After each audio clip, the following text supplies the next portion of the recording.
도대체 이 사람은 왜 항상 볼 때마다 이런 표정이고 짜증, 욕, F워드의 대명사일까요?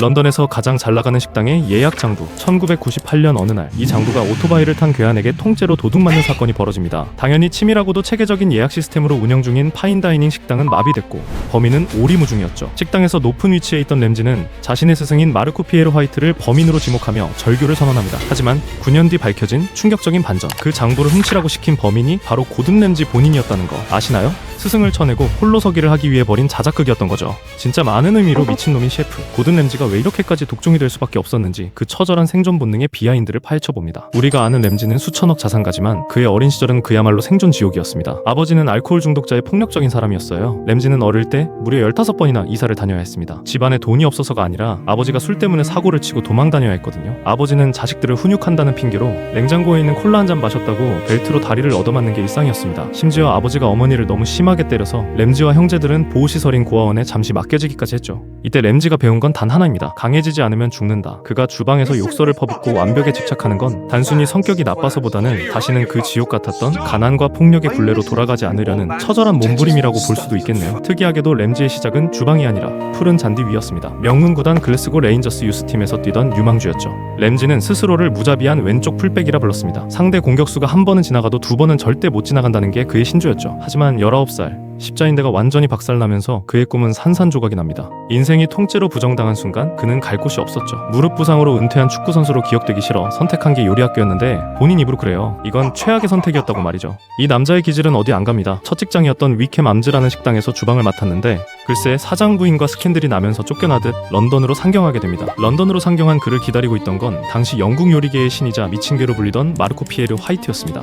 마르코의 주방 합의는 군대보다 더했는데요. 20살의 램지가 주방 구석에서 머리를 감싸고 엉엉 울었다는 일화는 이미 유명하죠. 마르코는 고든이 우는 건 자기 선택이었다고 쿨하게 말했지만 Didn't make Gordon Ramsay cry. He made himself cry.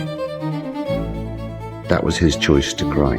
램지는 그때 주방의 폭력적인 규율을 뼈에 새겼습니다. 하지만 진짜 지옥은 이제 오기 시작했죠. 램지가 세계 최고의 셰프 조엘 로비숑 그에게 가게 된 이후로 말이죠. 어느 날 램지가 시그니처 메뉴인 랑구스틴 라비올리를 반복해서 실수하자 그 뜨거운 접시를 램지 얼굴을 향해 직구로 꽂아버렸던 거죠. 램지는 그 자리에서 앞치마를 던지고 나갔지만 그때 깨달았답니다. 완벽하지 않으면 죽는다는 걸 말이죠. 3년 동안 파리의 지옥 같은 주방에서 견디다 못한 램지는 결국 스트레스로 쓰러질 뻔했고 잠시 요리를 쉬며 버뮤다의 개인 요트에서 요리사로 일하며 재충전을 합니다. 장소에 구애받지 않고 배움으로 승화했죠. 이 시절 이탈리아 요리를 배우며 그는 다시 칼을 잡을 힘을 얻게 되었습니다. 1993년 런던으로 돌아온 램지는 그야말로 사냥을 시작합니다. 3스타 셰프 피에르 코프만의 라탕트 클레르에서 칼을 갈고 있던 램지에게 기회가 옵니다. 아까 말한 그 스승 마르코 피에르 화이트가 램지를 오베르진의 헤드 셰프로 추천한 거죠. 램지의 오베르진 시절은 광기 그 자체였는데요. 부임 14개월 만에 첫 번째 별을 땄고 1997년에는 두 번째 별까지 거머쥡니다. 하지만 램지의 야망은 고작 투스타가 아니었죠. 1998년 램지는 자신의 파트너였던 마커스 웨어링과 함께 주방 스태프 45명을 전부 데리고 집단 사표를 던지는 블랙 프라이데이 사건을 일으킵니다. 우선 인트로에서 봤던 장부도둑 사건으로 스승에게 누명을 씌워 소유주들을 가스라이팅했고요. 장부도난 사건 몇 달 뒤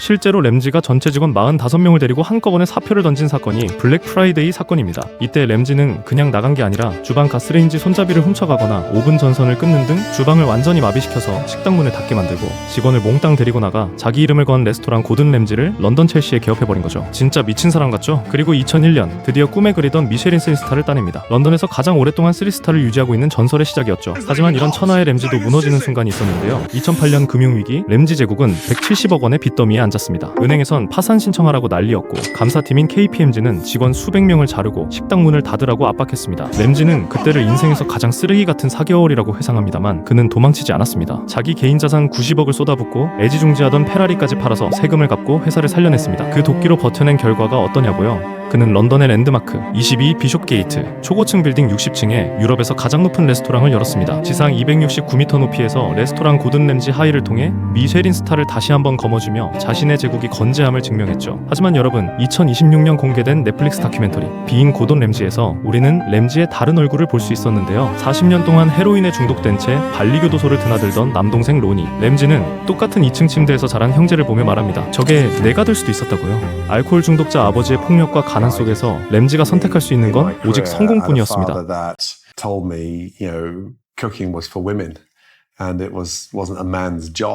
부러진 무릎, 가족의 방황, 그리고 아버지의 부정, 고든 램지에게 인생은 쓰디쓴 재료들 뿐이었습니다. 하지만 그는 그 결핍을 원망하는 대신 자신을 태워 세상을 요리하는 불꽃으로 피워냈죠. 인생이라는 주방에서 버려질 재료는 없습니다. 그러하듯 당신의 상처도 역시 머지않아 가장 위대한 성취의 밑간이 되겠죠. I suppose I get turned on by pressure. That's how I thrive. So, some of you, can handle that enormous amount of pressure. And I suppose more than anything, I don't think I've peaked yet. That's a weird thing about it. I don't feel I've given everything I've got in food. When you're down in the dumps, the most important thing for me was the journey back. Because picking yourself up and dusting yourself down, no one can ever teach you that. And more importantly, I had to experience it to come back twice as strong. And no matter how successful, wherever you go in life, Never, ever, ever give up.